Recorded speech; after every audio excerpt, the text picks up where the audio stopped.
What would you do if you discovered a secret that could change your family forever? A secret so big, it could shatter the bond you've worked so hard to build? Today, I'm sharing a story about boundaries, love, and the consequences of crossing lines that should never be crossed. This isn't an easy story to tell, but it's one I hope will make you think about family, about choices, and about the weight of the decisions we make. My name is Madeline Pugh. I'm 39 years old, and I've been a single mother for most of my life.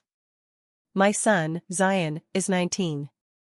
He's my everything, my pride, my joy, and the reason I've pushed through so many hard days. But this story isn't just about the love between a mother and her son. It's about how that love can sometimes blur the lines, how good intentions can lead to unintended consequences, and how one moment can change everything. Before we go any further, I need to warn you, this story deals with mature themes. It's about family, relationships, and the challenges of navigating life when things don't go as planned. If these topics make you uncomfortable, this might not be the story for you. But if you're willing to listen, I hope you'll walk away with something to think about. This isn't a story I ever thought I'd tell. It's raw, it's personal, and it's not always easy to hear. But it's real. And sometimes, the hardest stories are the ones that need to be told the most. So, let's start at the beginning. Let me take you back to where it all began, to the moment I realized that the life I thought I knew was about to change forever. Zion and I have always been close. From the moment he was born, it was just the two of us against the world. I remember holding him in my arms for the first time, his tiny fingers wrapped around mine, and thinking, this is it. This is my purpose. Being a single mother wasn't easy, but it was worth it. Every late night, every sacrifice, every tear, it was all for him. When Zion was little, we were inseparable. He was my shadow, following me around the house, asking a million questions, and always wanting to help. I'd let him cook with me in the kitchen, even though it usually meant a bigger mess to clean up. He'd sit on the counter, giggling as I pretended to be a chef on a cooking show. Those moments were my favorite. As he grew older, our bond only deepened. When he started school, I was the one helping him with his homework, cheering him on at soccer games, and comforting him after his first heartbreak. I'll never forget the day he came home crying because a girl in his class said she didn't like him back. I held him close and told him, one day, someone will see how amazing you are. And until then, you've always got me. But life wasn't always easy. Being a single mother meant I had to juggle a lot, work, bills, parenting, all on my own. There were nights I'd lie awake, wondering if I was doing enough. If I was enough. The loneliness was hard. I'd watch other couples holding hands or laughing together, and I'd feel that ache in my chest.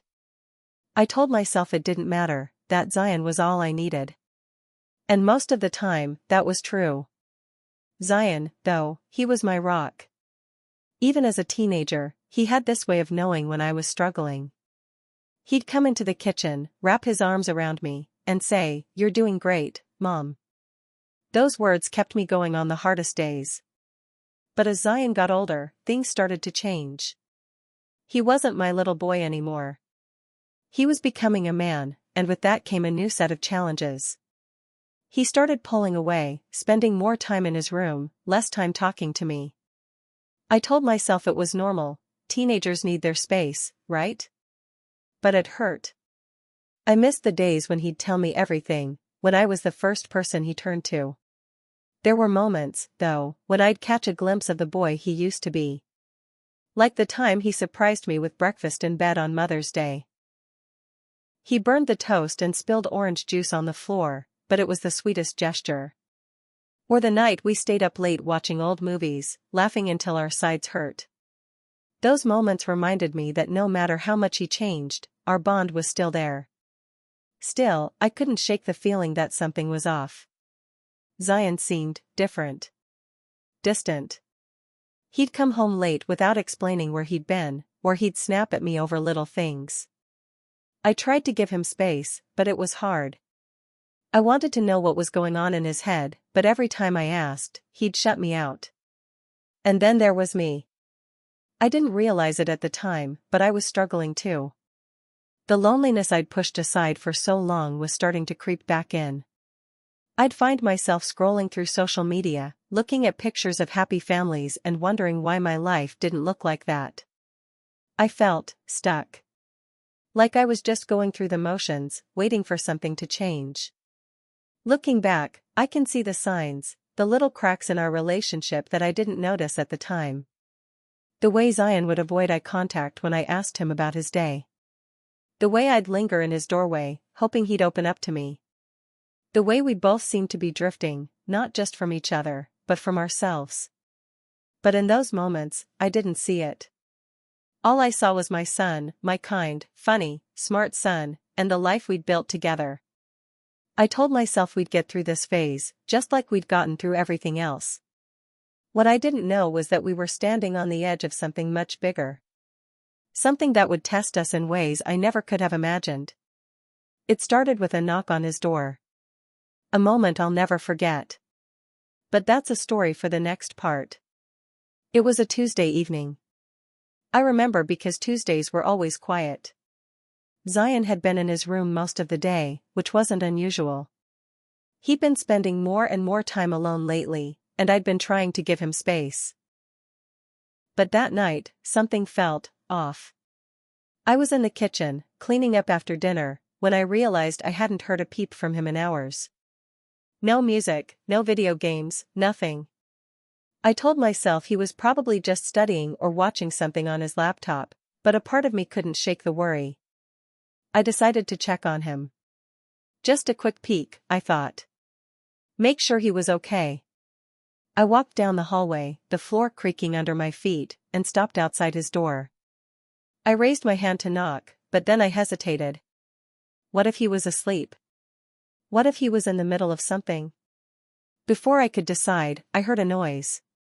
A soft, muffled sound that made my stomach twist.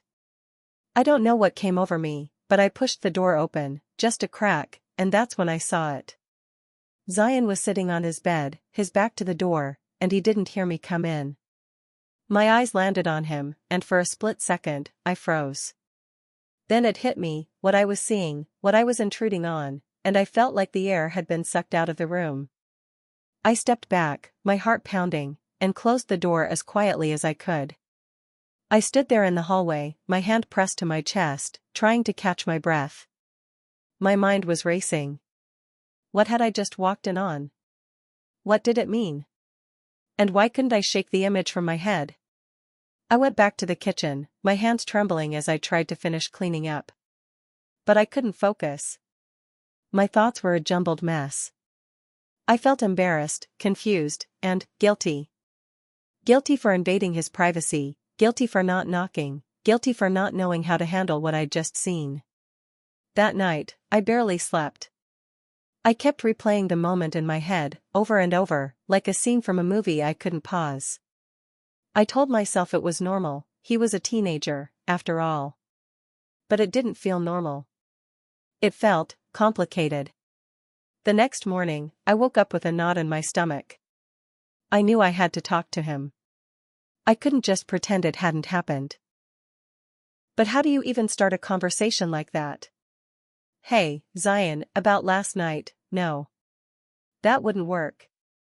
I waited until after breakfast, when he was sitting on the couch, scrolling through his phone. I sat down next to him, my hands clasped tightly in my lap. Zion, I said, my voice softer than I intended. Can we talk? He looked up, his brow furrowed. About what? I took a deep breath. About last night. I didn't mean to walk in on you like that. I should have knocked, and I'm sorry. For a moment, he just stared at me, his face unreadable. Then he looked away, his cheeks turning red. It's fine, he muttered. But it wasn't fine. I could see it in his eyes, the embarrassment, the discomfort. And I could feel it in the air between us, this tension that hadn't been there before. Zion, I said gently, I know this is awkward, but I need to know if you're okay. You've been so distant lately, and I'm worried about you. He didn't say anything at first. He just sat there, staring at his hands, like he was trying to figure out what to say. Finally, he sighed. I don't know, Mom. I feel like I'm stuck. Like I don't know who I'm supposed to be. His words hit me like a punch to the chest. I'd been so focused on my own struggles that I hadn't stopped to think about what he might be going through. What do you mean? I asked, trying to keep my voice steady. He shrugged. I don't know. Everyone expects so much from me: school, work, friends. It's like, no matter what I do, it's never enough. And sometimes I just feel alone. I reached out, placing a hand on his shoulder. Zion, you're not alone. You've got me. Always. He looked at me then, his eyes searching mine, and for the first time in weeks, I felt like I was really seeing him. Not the teenager who'd been pulling away, but the boy who used to tell me everything. I know, he said quietly. But it's not the same. I didn't know what to say to that. I wanted to fix it, to make everything okay, but I didn't know how. So I just sat there, holding his hand, wishing I could take away all the pressure he was feeling. That conversation stayed with me for days. I couldn't stop thinking about what he'd said, about feeling stuck, about not knowing who he was. It made me realize how much he was struggling, and how much I'd missed. But it also made me realize something else. Something I hadn't wanted to admit. I was struggling too. And maybe, just maybe, we were both looking for something we couldn't find on our own. Little did I know, that conversation was just the beginning. The calm before the storm. Because what came next, well, that's when everything changed. After that conversation, something shifted between Zion and me. It was subtle at first, like the first few drops of rain before a storm. We started spending more time together, just the two of us. It felt like old times, but different. Deeper. We'd always shared little rituals, movie nights, cooking together, long drives with the windows down. But now, those moments took on a new weight. We'd sit on the couch, a bowl of popcorn between us, and instead of laughing at the screen, we'd end up talking for hours. About life, about dreams, about the things that kept us up at night. Zion opened up to me in ways he hadn't in years. He told me about the pressure he felt at school, the friends he'd drifted away from, the dreams he was too scared to chase. And I listened. Really listened. It felt good to be needed again, to feel like I was still his safe place. But as the days turned into weeks, I started to notice something. The lines between us, the ones that had always been so clear, were starting to blur. It started with the little things. Like the way he'd hug me a little longer than usual, or the way he'd look at me when I wasn't paying attention. At first, I told myself it was nothing. He was just growing up, becoming more affectionate. But then there were the conversations. We'd talk about everything, his fears, my regrets, the mistakes we'd both made. And sometimes, those conversations would veer into territory that felt uncomfortable. Like the time he asked me why I'd never dated after his dad left. Or the night he told me he didn't think he'd ever find someone who understood him the way I did. I didn't know how to respond to things like that. So I'd laugh it off, change the subject, or give him some generic advice. But deep down, I could feel the tension building. Like a rubber band being stretched too far, just waiting to snap. And then there were the moments I couldn't explain. Like the time we were cooking dinner together, and he reached over to wipe a smudge of sauce off my cheek. His hand lingered for a second too long, and I felt my breath catch. Or the night we were watching a movie, and he rested his head on my shoulder, his arm draped casually around me. I told myself it was innocent. That he was just being affectionate. But a part of me knew it was more than that. And that scared me. The truth is, I was lonely. I hadn't realized how much I'd been craving connection until Zion started filling that void. He was my son, yes, but he was also my friend. My confidant. And in those moments, it was easy to forget the boundaries that should have been there. But the more we leaned on each other, the more complicated things became. I started relying on him in ways I shouldn't have. When I had a bad day at work, he was the one I turned to for comfort. When I felt lost or unsure, he was the one who made me feel grounded. And Zion, he started to see me differently too. I could see it in the way he looked at me, the way he'd go out of his way to make me smile. It was like he was trying to take care of me, the way I'd always taken care of him. At first, it felt sweet. Endearing, even. But then it started to feel strange. Like we were playing roles we weren't meant to play. One night, it all came to a head. We were sitting on the porch, watching the stars, when he turned to me and said, "Mom, do you ever feel like we're the only two people who really get each other?" I didn't know what to say. His words hung in the air, heavy and loaded, and I could feel the weight of them pressing down on me. "Zion," I said carefully, "you know I'll always be here for you. But there are some things, some lines, we can't cross." He looked at me, his eyes searching mine, and for a moment, I thought he was going to argue. But then he just nodded, his expression unreadable. That night, I lay in bed, staring at the ceiling, my mind racing. I knew something had to change. That we couldn't keep going down this path. But I didn't know how to fix it. How to go back to the way things were before. The truth is, I didn't want to. And that scared me more than anything. Looking back, I can see how we got here. How the loneliness, the longing, the need for connection led us to this place. But at the time, all I could see was the mess we'd made. And it was only going to get worse. It happened on a Friday night. I remember because Fridays were always our thing. We'd order takeout, watch a movie, and just be together. It was our way of unwinding after a long week, a little tradition we'd held on to for years. That night, we decided to watch an old romantic comedy, one of my favorites. We were sitting on the couch, the glow of the TV casting shadows across the room. Zion was next to me, his feet propped up on the coffee table, a bowl of popcorn balanced on his lap. At first, everything felt normal. We laughed at the cheesy lines, made fun of the over-the-top plot, and debated whether the main characters would actually end up together. But as the movie went on, I could feel the mood shifting. There was a scene where the couple shared a heartfelt moment, confessing their feelings for each other. I don't know why, but it hit me harder than I expected. Maybe it was the wine I'd had with dinner, or the loneliness I'd been carrying around for so long. But something about that scene made me ache. I glanced at Zion, and for a moment, our eyes met. There was something in his expression, something I couldn't quite place. And then, before I could stop myself, I said it. "Do you ever wonder if we'll ever find that? Someone who really gets us?" The words were out before I could think about what they meant. Zion didn't say anything at first. He just looked at me, his eyes searching mine, and then he reached out and took my hand.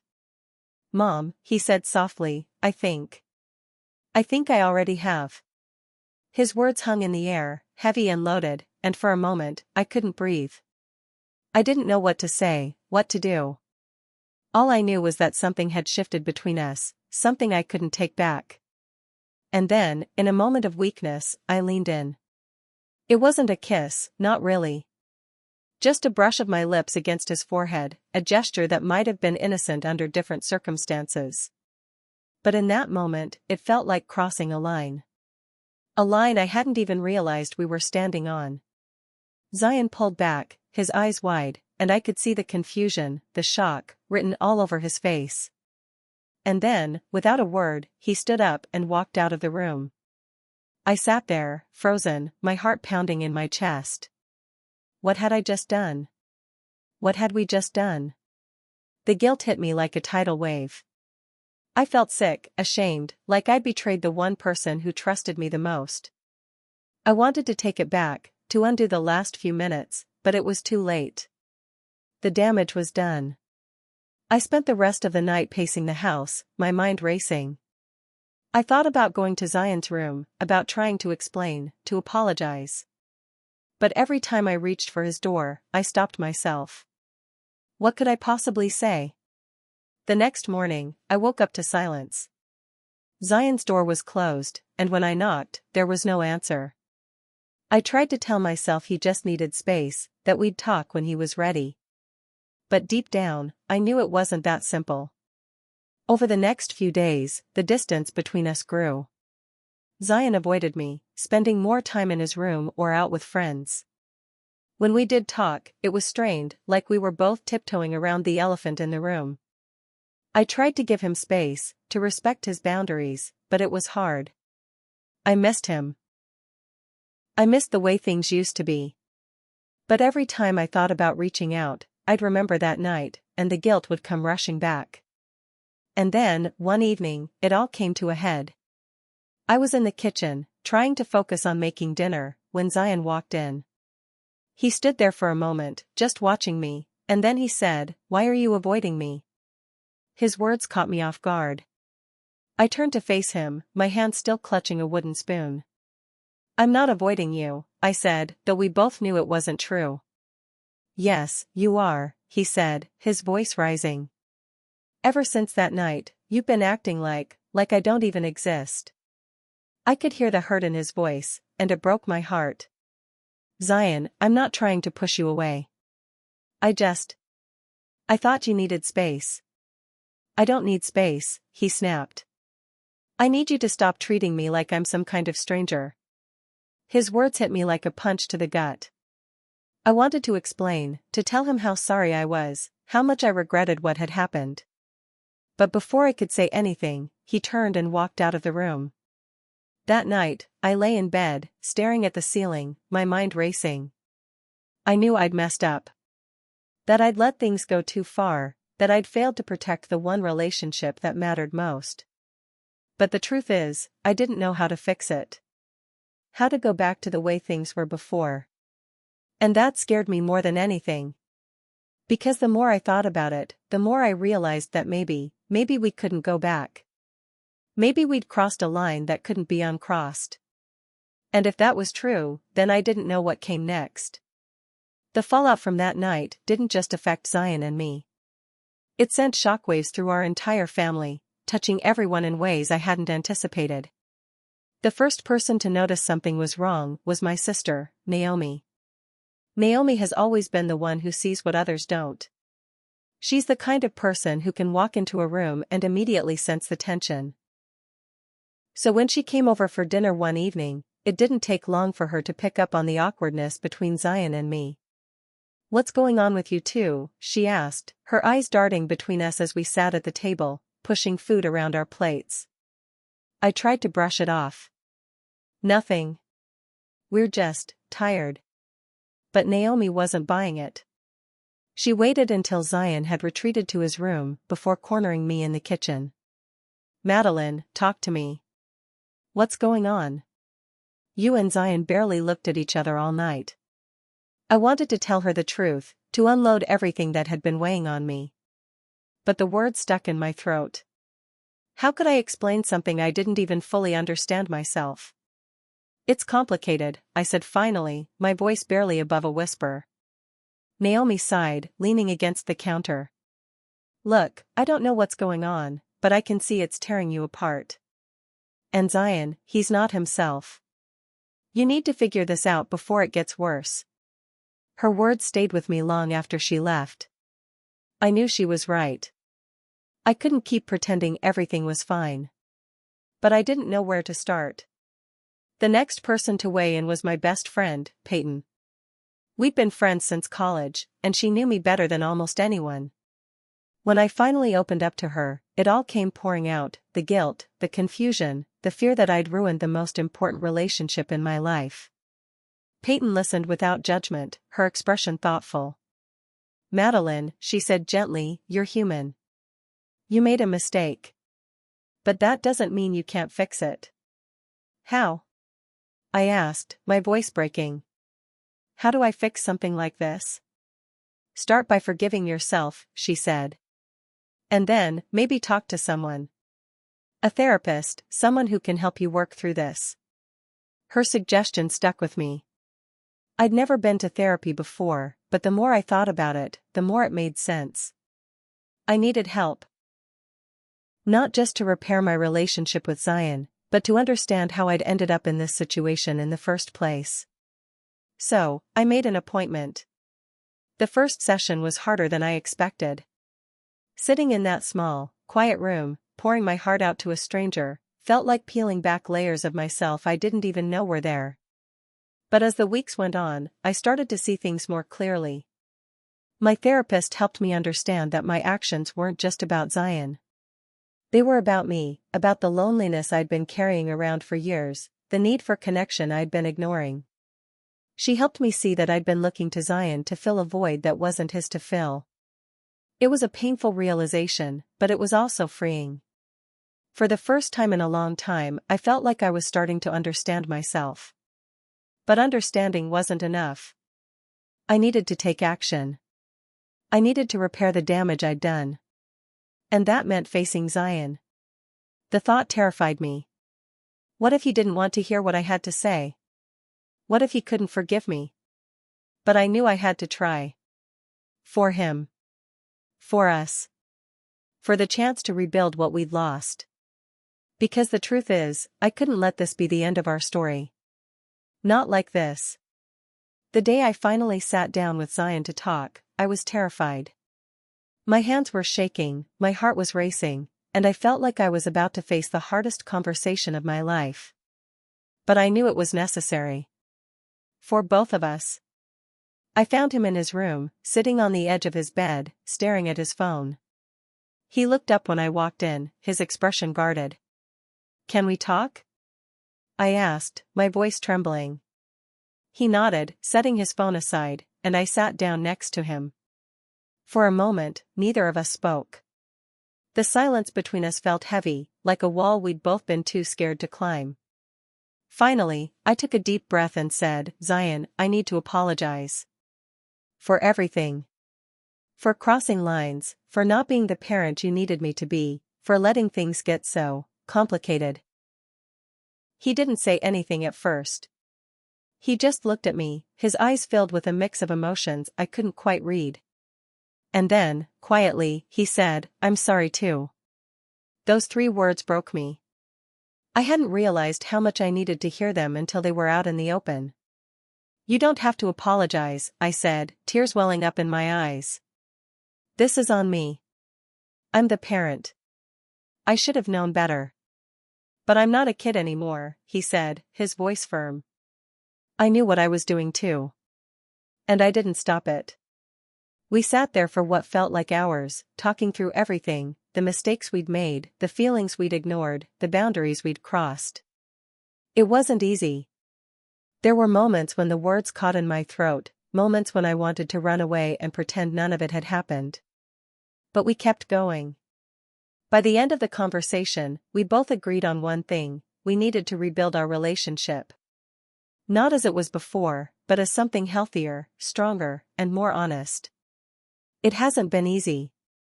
There are still moments of awkwardness, moments when the weight of what happened feels too heavy to carry.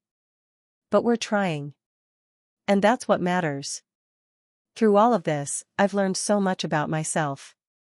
About the importance of boundaries, not just with Zion, but with everyone in my life.